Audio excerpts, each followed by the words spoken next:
Okay, we're on the air. This is Mike Magnuson welcoming you to the ACME Writing Academy's Department of Enthusiasm, our little creative happy place where we talk with our friends about their enthusiasms, those things, large or small, that inspire them and help them transform their ideas into art. Our guest enthusiast today is novelist, storyteller, poet, memoirist, and musician Cate Kennedy. Cate lives in Castlemaine, Victoria, Australia, and she has written or edited more than a dozen books, and of course you can find links to them on acmewritingacademy.com or on the Acme Writing Academy's Instagram and Twitter pages.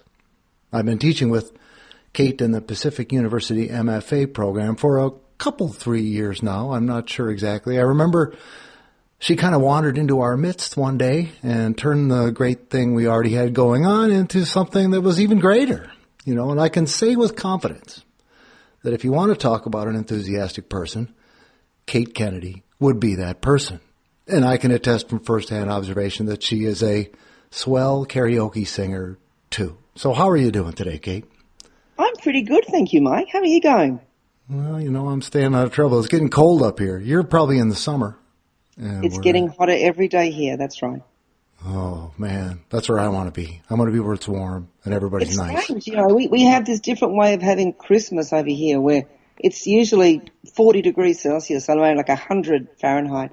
And it's just one of those sweaty, hot days where we sit and wonder why we have a European heritage that makes us eat hot food, Most people sort of go to the beach or just have cold food or sit by the pool or get somewhere cool so that we're not kind of sitting through another sweltering day. So it's a different kind of celebration over here. I envy you. So we're here to talk about enthusiasms, and I take it you have brought one with you today?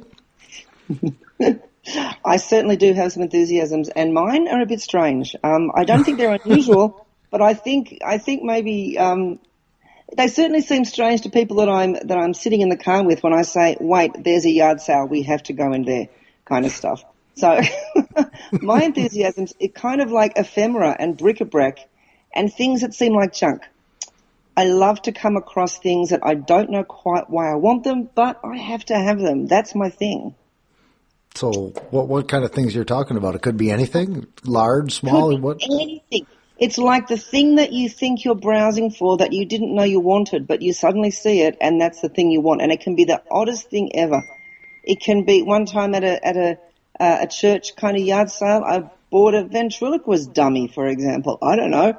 Sometimes I'll be out somewhere and I love going to, when I'm in different countries or whatever, and I go to like a kind of a stall on the street, or you go and find a little shop somewhere, or some little kind of, I don't know, thrift shop. That's my favorite place to go. In fact, I would say thrift shops are probably my happy place because I don't know what I'm going to find. A little musical instrument or a little carving or a little, obviously books. Books is a huge thing because I think like all writers and readers, I'm always looking out, and I've got thousands of books and I've got heaps of those. But as well as getting them, I often come out of that thrift store with something I never in my wildest dreams imagined that I would want and certainly don't need, but I just have to trust that if I just add it to my collection of stuff, somehow I'm going to be able to find a way to either incorporate that thing into something that I'm making or doing, or down the track, if it just sits on the shelf for long enough, I'm going to find its rightful owner and be able to give it to them. I wonder if we can start by covering what the experience might be like. You mentioned ventriloquist dummy. And since it could be anything you come along, let's say it's a ventriloquist dummy, and you hadn't been thinking about ventriloquist dummies, and there you were. So what happens in your mind when this occurs? Exactly. It's like this kind of fantastic crystallizing moment where I think, what the hell are you doing here? How did you get here? You are lost. That's my first feeling. What terrible set of fates has brought you to this trestle table, in this yard sale right here and right now? So I will get that thing. And of course, the thing about when things are lost, their value is not actually reflected in the price that the person is charging for that thing. So you can buy a fantastic, antique magic kit, for example, for $3 or $4. And Right. you think, right, now what I've done is I'm going to rehome this thing. It's going to be at my house for a while. I'm looking at all these tricks. I'm going to read the little booklet. There's going to be something in that which is going to be something that I can use, or some weird tangential rabbit hole that I can go down, Mike. And when I go down that rabbit hole, I find out it's a gigantic system of burrows that I would never have thought about. So are these rabbit holes having to do with people? So you see human beings in this? You know, I picked the ventriloquist dummy because obviously you'd see it and that would be a character, but it could be anything. It could be an object, you know? It could be an object. And I do have to, you know, I guess like many people, my strange feeling of I have to own that thing, I have to take that thing away from here and think about it and look at it on my desk for a while or find a way to incorporate it into something, is to do with the kind of weird, you know, objects have a huge power. Do you not find that? They've got this kind of talisman power because they're adrift in the universe and you don't understand the stories that they're holding or how they've got to the place where they are. And this can be a piece of furniture. It can be someone's half-finished knitting. It can be an old photo album. It can be anything, something small. I have a tiny little fossilized crayfish that someone gave me once, for example, that I've had for years and years and years. It's a fossil. It's millions of years old. What incredible set of coincidences has brought that object into my life so that Right. I'm thinking now, what am I going to do with this? Because that's, of course, the other part of that crystallizing moment is not, oh, here you are, you're lost and I'm going to save you, which is exactly what little kids say I actually was in a thrift shop one time and my daughter was with me and she said, can I have this rabbit, this toy? And I said, you can't. And I was in the next aisle along and I heard her talking to the rabbit and she said, don't worry, I love you and I'm going to get you out of here. And I have to say, I immediately thought, that is a girl after my own heart, you know, that's my girl, because that's exactly how I feel when I come across a little painting or a little book or a hat or a something. Am I wrong in assuming that these are unusual? You know, like when you say it could be anything, you know, I think like the certain pedestrian objects you might not find unique, something you see every day, a tire or the tree in front of your house. It's not that kind of stuff. It's the weird kind of shell or the twisty bit of bark or the strange little piece of sea glass that I find on a particular beach that I just have to think, right, I don't know where that's going to go, but it's going to go somewhere in my life now. So I make room on the shelf amongst all the other little bits and pieces of things that I have, and that sits there for a while. And then this other stage of the process starts, which is, why on earth is this here? Why here? Why now? Why this thing? What am I going to do about this now? So it actually becomes a kind of I don't know, not even a memory aid. It becomes a kind of way of investigating something, my own sort of strange, inexplicable fascination in a way. Now, obviously, you're an established artist of sorts now, and the way you're describing this is a aspect of your technique, but by the same token, you seem to imply that you've been this way since you were a little kid. So, were you thinking, you know, the 7-year-old Cate finding weird objects? Were you thinking that they were going to use this stuff in some creative way later, or were you just drawn to the objects for inexplicable reasons? Once again, I think they're inexplicable reasons, and I think as you get older, you realize, you know what, sometimes you have to go with the thing you can't explain to yourself. You don't understand why you're drawn to something, but you just feel drawn to it. And if you begin to kind of unpack that and analyze that too much or try and kind of take that engine apart to see what makes the engine work, you tend to kind of wreck that strange fascination. You have to go with that glimmer for a while, I think. And I never really thought about it as, oh, I'm going to be able to make use of this somehow.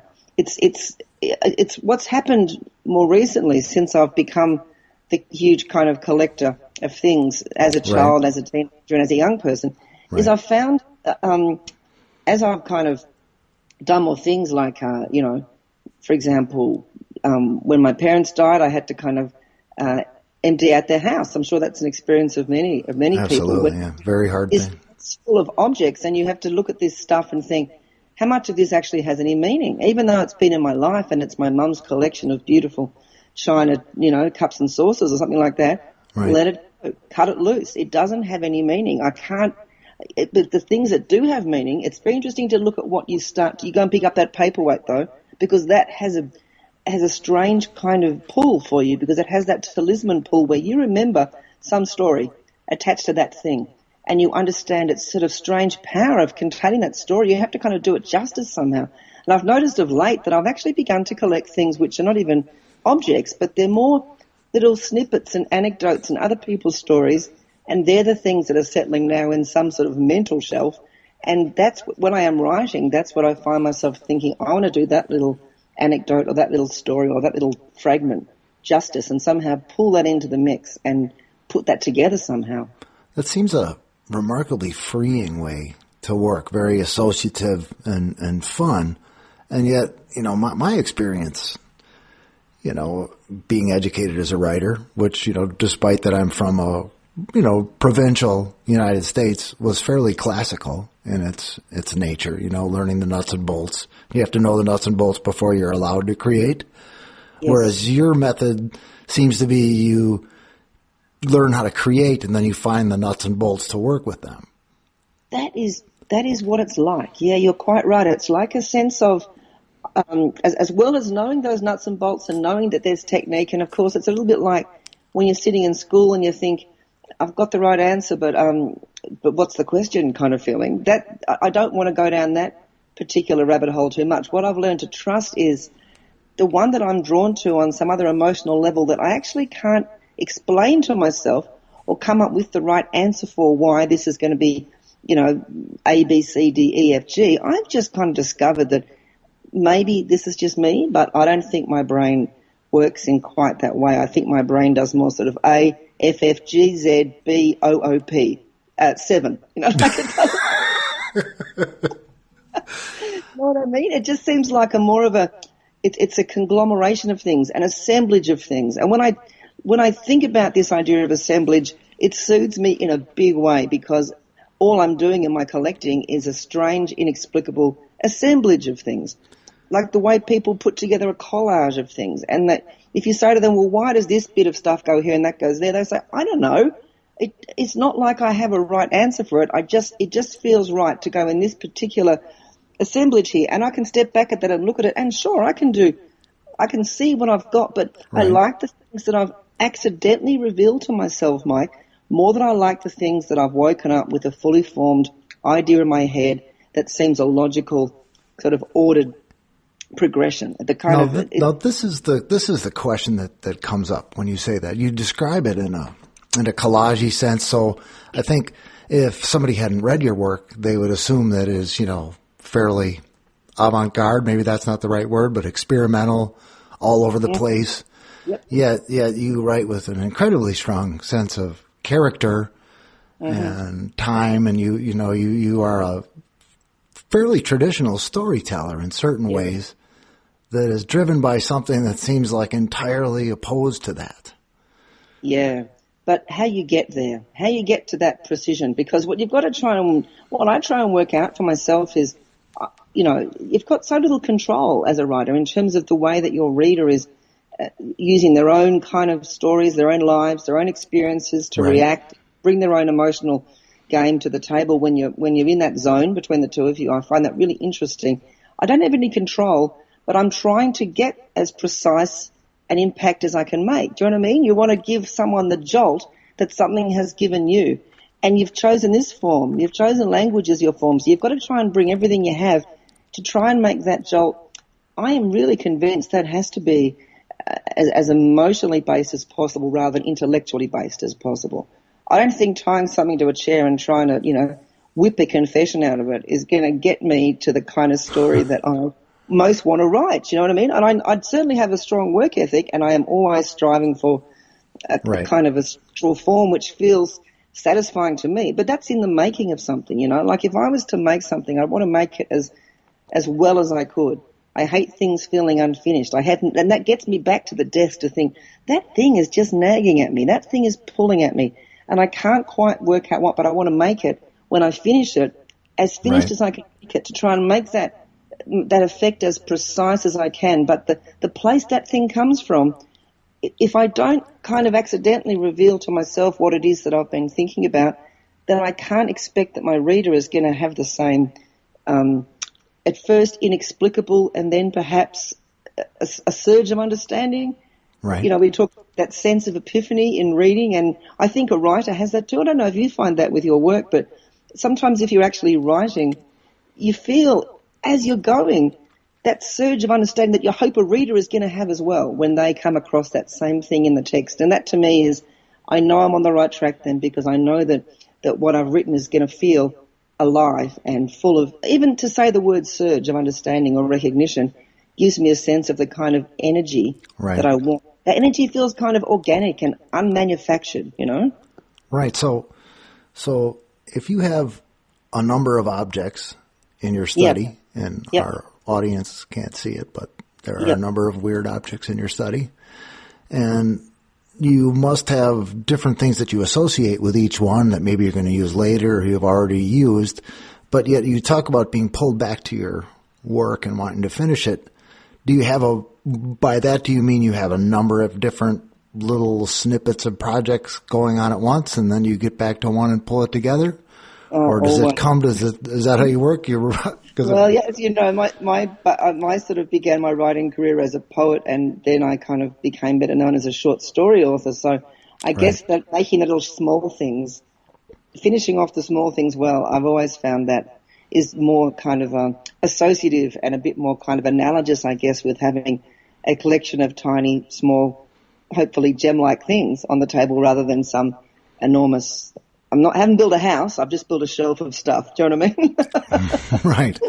So it makes me stop and think, because the things that I'm lying awake thinking about, you want to get into that world where you can make something or fashion something out of them so that you can solve the mystery, not always just an object, but maybe, as I said, a conversation you've had or something that happens to you that's unexpected that kind of stops you in your tracks or arrests your attention. Getting back to that idea of a surge of energy, or what energy moves through what we're making. It's like it grabs our attention and it stops us. It actually stops us and makes us look at something else.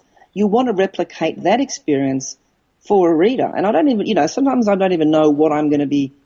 I don't want to make it sound too kind of woo, because I do feel like there's a controlling hand here. Obviously, I want to give someone a really specific, particular experience when they read something. So, but I just can't.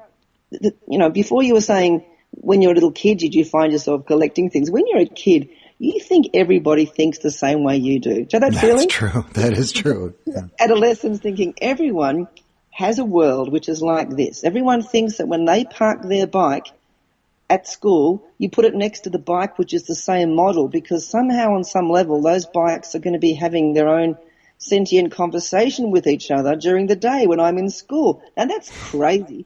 But that's what I thought. I thought that everything had its own kind of interior life, and I'd be looking for that secret life in everything. And I thought everybody had that same experience. And I do realize that when I do mention that to people, if I was to say to someone, I bought this ventriloquist dummy, I didn't know why. I just couldn't help it. It was $10 and it was sitting lost at this garage sale. How on earth did it get there? It's a proper one. It's off the stage. It's got some history. It's got some story attached to it. I have to bestow that energy into a work of fiction, because the only way to address those unknown mysteries is through inventing something, right? I can't do a DNA scraping on. I don't have that way of finding what the right answer is. I have to give that thing a kind of a history and a background, or invent a character who will have that particular way of looking at the world, and I can put those words in that character's mouth. And then they feel like they come to. In fact, what an interesting image or a symbol a ventriloquist dummy is, because really I'm always trying in fiction to think I want to be more than just a good ventriloquist. You know what I mean? I want to be like that dummy comes alive, like we all find most interesting when we're watching, someone do something on stage with a doll or kind of an animated feature, or we're always fascinated by that kind of uncanny valley, you know, where we look at something that seems to have its own inner life. So I guess it's me provoking myself to want to frame that into something which feels plausible and mimetic. And I know that you know this, whether you're writing fiction or non-fiction or whatever it is you're writing, that's how you want to do it justice. You want it to feel real enough that the reader will step into that world and think, yeah, this feels like a good fit. This feels like something I recognize. You have to invent that with all those objects or stories because you're going to make something, So it's the making that I find just so fascinating that I know that little child's brain in lots of ways hasn't changed because I do lie awake and think, what if that little, once I was living in a place where a little bat came into the house and I couldn't, I was thinking, what's that noise? What is that noise? Is that just me? In fact, it wasn't. It was the bat trying to find its way out of this and kind of swooping around the house trying to get back to the open window. And I remember thinking, oh, that is just so like all of us. We're like that bat. Well, look, you know what I mean? I can't help but kind of find the kind of undercurrent that might turn out to be kind of subtext or something that will feel richer to a reader if I'm able to kind of frame it or share it in a way which feels real to them. Wow. So that's certainly an interesting method. I think that more people ought to run that. It's a more creative, associative, fun way to work than it's national write a novel in a month now. Where you're supposed to bang it out, and that seems like it's like factory work, and like art shouldn't be like that.